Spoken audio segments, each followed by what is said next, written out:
Um santo e abençoado dia a todos do canal, sob a intercessão de São Sigismundo, rei e Marte.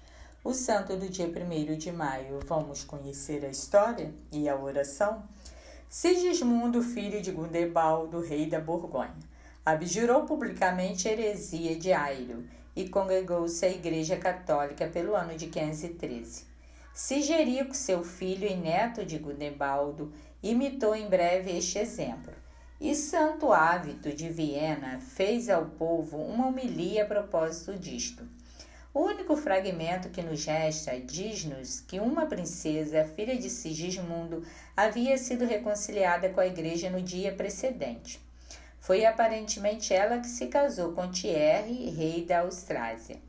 Uma vez abjurada a heresia, Sigismundo empreendeu viagem a Roma para reverenciar as tumbas dos santos apóstolos e render homenagem ao chefe visível da igreja, a qual tivera a felicidade de congregar-se. O Papa Símaco recebeu o príncipe com honras condizentes à alegria que lhe proporcionava esta conversão. Presenteou com diversas relíquias e, falando-lhe com a bondade e autoridade de pai, deu-lhe salutares conselhos, que não foram menos bem recebidos do que os presentes. Sigismundo, uma vez regressado, testemunhou o reconhecimento numa carta ao Papa, que foi ditada por Santo Ávito e levada pelo diácono Juliano. Nela chama Símaco de prelado da Igreja Universal. Atribui a sua conversão às preces desse santo pontífice. Agradece-lhe os conselhos paternais que lhe havia dado de viva voz. Ele solicita o envio das relíquias de São Pedro, porque não havia podido recusar às diversas igrejas uma grande parte daquelas que trouxera de Roma. Conquanto Gundebaldo permanecesse na heresia, não parecia desaprovar a conversão de seu filho. Pelo menos ela não impediu de associá-lo ao reino durante a vida. Sigismundo tinha corte em Gênova. Sua primeira preocupação foi purificar a cidade, infestada não somente pelos arianos, mas ainda por outros heréticos e cismáticos, como depreendemos de uma carta de Santo Ávito. Santo Máximo, bispo de Gênova, animou e susteve o zelo deste príncipe. Aconselhou-o a reconstruir e ampliar o mosteiro de Agaúne, em honra dos santos mártires da legião tebana. Falecida a primeira mulher de Sigismundo, este contraiu segundas núpcias com uma mulher que não parecia haver tido um nascimento semelhante. A desinteligência não tardou em manifestar-se entre genro e sogra. Num dia de festa, Sigerico, reconhecendo na madrasta as vestes de sua mãe, disse-lhe com rancor: "Não sois digna de trajar as vestes de Vossa Senhora, vale dizer de minha mãe." A madrasta sentiu-se ultrajada pela censura. Com o objetivo de vingar-se, envidou tudo o que estava a seu alcance para fazer crer ao marido que o filho, contando com o apoio do avô Teodorico, conspirava contra a coroa e sua vida. Sigismundo, demasiadamente crédulo, deu ordens de estrangular o filho, depois de havê-lo feito embriagar durante um banquete. Apenas a ordem havia sido executada, o pai arrependeu-se e lançou-se sobre o cadáver do filho, vertendo lágrimas amargas. Um ancião da corte lhe disse: "Não é sobre vosso filho que deveis chorar. Sua inocência é notória. É sobre vós mesmos que cometestes o mais cruel infanticídio." Sigismundo seguiu o conselho, retirou-se ao mosteiro de Agaúne para expiar o pecado com lágrimas e jejuns na santa solidão. Prostrado diante das tumbas dos santos mártires da legião tebana, rogou insistentemente a Deus que não o fulminasse com a morte em punição de seu crime, mas que lhe fizesse carregar o seu castigo nesta vida, de preferência na outra. Em breve pareceu que suas preces haviam sido atendidas. Os filhos de Clovis, rei da França, marcharam contra Sigismundo, que foi inteiramente batido. Na fuga, refugiou-se numa montanha onde viveu algum tempo foragido, adorando a mão que o feria. Sabendo que os francos se haviam instalado como senhores na Borgonha e que o faziam procurar por toda parte, cortou os cabelos e tomou o hábito de monge.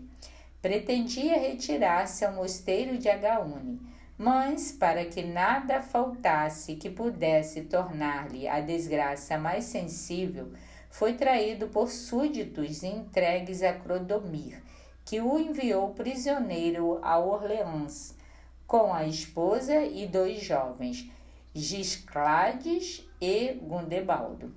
Logo após a retirada dos filhos de Clovis, Godemar, irmão de Sigismundo, reuniu os remanescentes do exército borgonês, retomou sem dificuldade a Borgonha. A esta notícia, Clodomiro dispôs-se a marchar para a reconquista. E em transporte de cólera, formulou o propósito de fazer morrer Sigismundo, sua mulher e os 2 príncipes, seus filhos, antes de deixar Orleans. Um santo Ávito, então abade de Mice, após Santo Máximo, sabendo da cruel resolução do rei, procurou-o e lhe disse: se em atenção a Deus desistirdes do vosso propósito e não levardes à morte estas pessoas, Deus estará convosco e vos concederá a vitória. Mas, se o fizerdes morrer, sereis entregue a vossos inimigos e perecereis por suas mãos. Acontecerá convosco, vossa esposa e vossos filhos, o mesmo que fizerdes a Sigismundo, sua esposa e filhos. Clodomiro desprezou o conselho e respondeu que era uma idiotice deixar inimigos atrás de si para ir combater outros, de modo a ficar entre a santa sanha de ambos. O meio mais seguro de vencer era suprimir primeiramente um para esmagar o outro mais facilmente. Pouco depois fez morrer Sigismundo, sua esposa e seus 2 filhos. A execução verificou-se em Columelle, no ano de 524, nas fronteiras de Orleans e Beauce. E os corpos foram lançados no poço, que foi denominado Poço de São Sigismundo e, por analogia, São Simundo.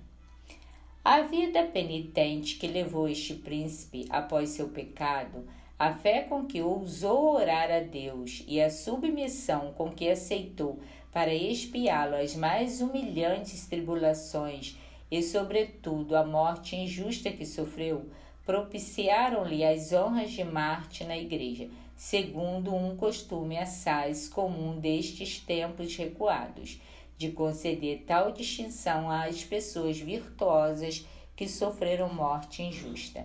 Havia 3 anos que seu corpo, o de sua esposa e de seus filhos estavam no poço onde haviam sido lançados, quando o abade de Agaúne solicitou a um senhor borgonês que os pedisse ao príncipe Teodoberto, filho do rei Thierry.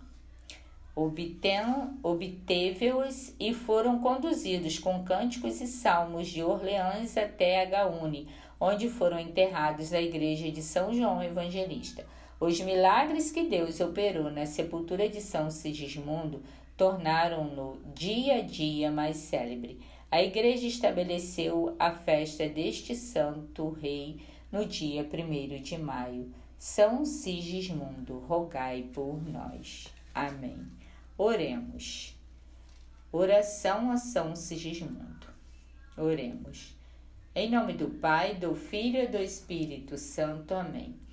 Deus Pai Todo-Poderoso, que concedeste, com o arrependimento de São Sigismundo de Borgonha, a alcançar a graça da santidade, pedimos que por sua intercessão possamos alcançar a mesma graça.